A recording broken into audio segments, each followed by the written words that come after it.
Previously on Tea with London. I know you as a brand ambassador, a model, a video vixen. How did all of that begin? Where were you before Ghana? I was in Ivory Coast in Abidjan.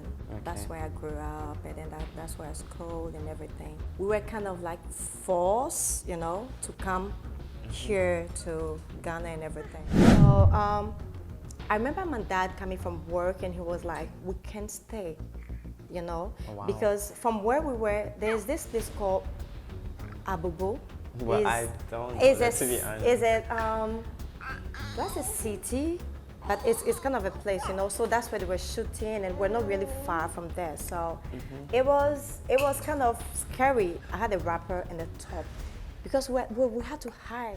Society or people kind of feel like not every woman wants to be a mother, But people feel like, oh, because you're a woman, not everyone wants children, But she had me, and she wasn't ready to be a mother. In our clique by then, I was the only virgin. And there was this thing like, if you don't do it now, you go crazy. Who ever said being a virgin makes you crazy? Fortunately, I didn't.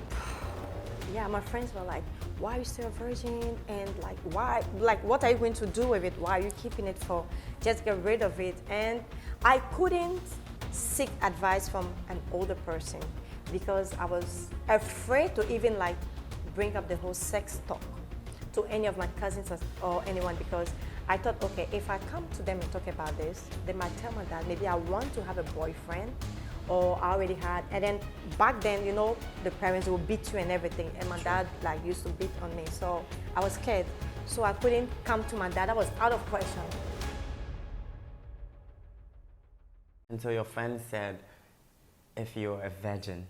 Yeah, by 18, you go crazy. And I believe that because, well, that was the only information I had then.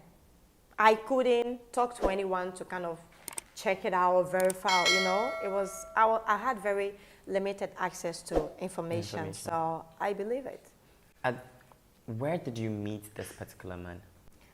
And first of all, how old is he? Oh my God, he's older, like 13 years older than me. Wait, if you were 15, not me trying to work math here, if you were 15 and then he was 13 years older than you, yeah. That is. Yeah. You could tell. Not my director looking at me to be like, London, work the maths right now. I know. And back then, I don't even know why I did. I don't know. I really don't know. But honestly, first, it wasn't about no relationship. We're kind of friends, if I want to say. It was out of the question of having a relationship. It was just like, okay, I'm still a virgin, I want to lose my virginity. That was the conversation you had with him? With him, yeah. Like just as we're talking now.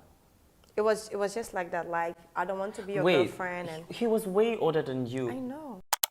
Let's continue with the conversation. Yeah. Now, how old was this particular man? You said he is 13 years older than you. Yeah. And that's great maths if somebody's actually watching.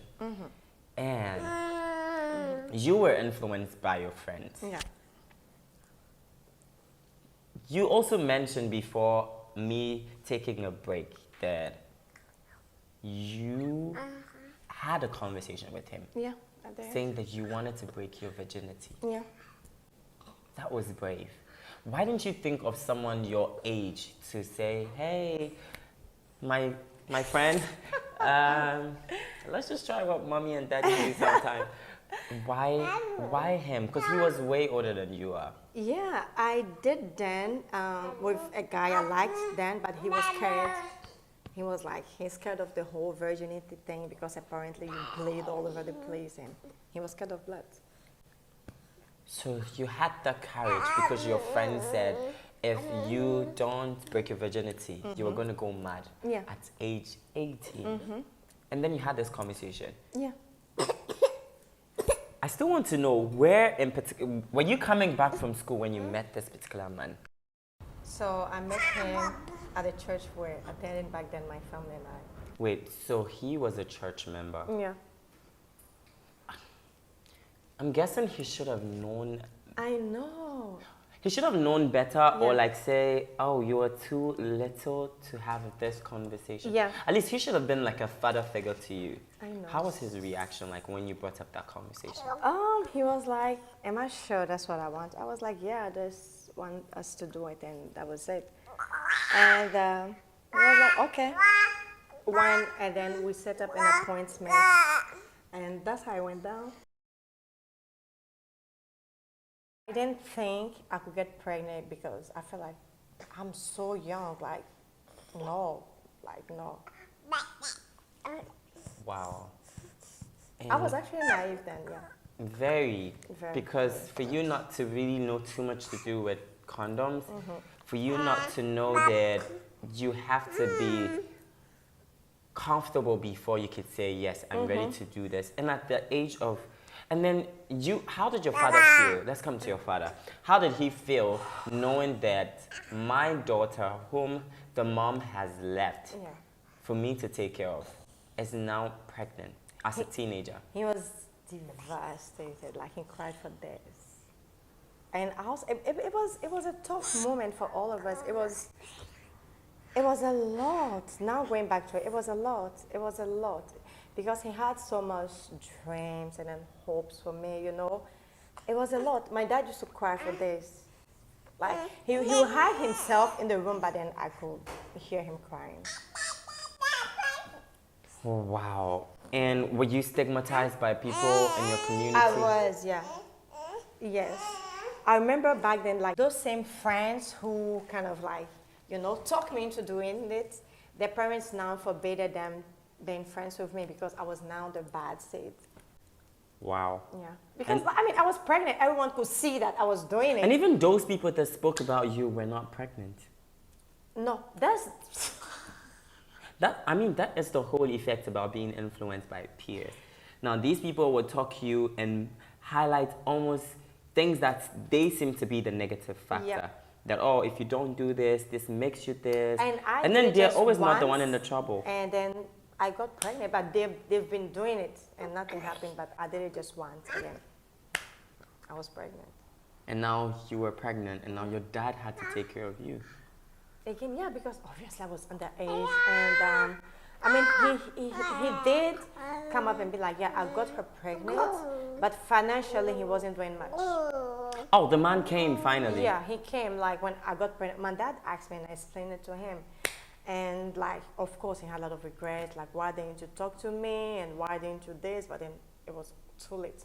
And he asked me, and I told him I did it just once, and it was with this person.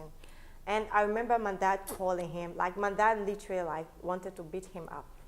Yeah, my dad like wanted to fight him. Wow. And then after go to the police station and, you know, report the case because Charlie, like, bro. How did the police take it? Because I'm wondering how they would take it. No, my dad didn't go that far because people came in to plead and everything. Wow. It was a whole saga. It was a lot. Like, and he didn't take responsibility? Financially, he didn't. But in what sense did he take responsibility? Oh, he just came and be like, okay, yes, I did it. So basically be like, okay, he got her pregnant, but he didn't back it up with actions. Like, okay, like, I remember even missing out on some antenatal, like, appointments and everything. Yeah, so even when I was going to give birth then, it was, I had complications. Wow. I had complications, yeah. Well, this is tea. Oh, I'm almost like, I've just lost my words. This is still Tea with London. My name is London, the creator, your host, for this most anticipated show, which is a podcast audio-visual, where I get to talk to real people who share real stories, people who encourage, motivate, and people who are born to be great leaders. I'm today talking to Oli France, who happens to be my great friend. She is a model, actor, and also a video vixen and a brand ambassador. Back to when you had your baby, or before you got pregnant, did you have any form of regrets? I did. Yeah. Did you think of terminating the pregnancy? Did that ever cross your mind? Not really. But the only thing I always wish for, like, I wish I had waited, like, you know, it didn't happen then. Like, maybe now, or if it definitely, like, you know, after my studies and everything, yeah.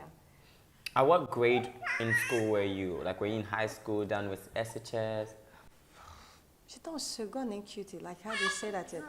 SHS. Okay. SHS. Wow.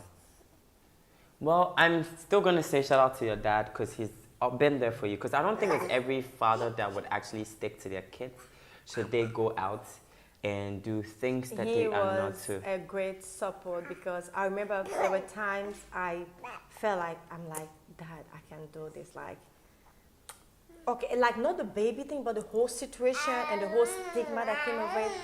And he was like, Oli, understand, and I know you didn't really mean to do it. And you know what? You have the baby. I'm going to raise it, and you can go on and live your life. You can go in and live your life and, you know, chase your dreams and make it come true. The only thing he told me was like, I just want you to make yourself proud and also make me proud. But the first thing is to make yourself proud and then prove everybody wrong. This is it on the Tea with London show. I'm so excited to have Oli France here. We would have loved to have this conversation, but if you want us to continue, do drop a comment down in the comment section and I'll definitely bring her back for us to have a great conversation. And don't forget to like, share, and subscribe if you're going to view us from YouTube. But if you're going to listen to us on Apple Podcasts, Google Podcasts, iHeartRadio, or any podcast streaming platform, don't forget to follow us and also rate this on a 5-star. I can't wait to have you again. Probably we'll be talking about postpartum depression. Definitely. Because I'm sitting at that age. Yeah. What would have been happening to you? Thank you so much for coming. Okay, great. Thanks for having me. Thanks for coming. Thank you so much. Love you all and do stick and stay.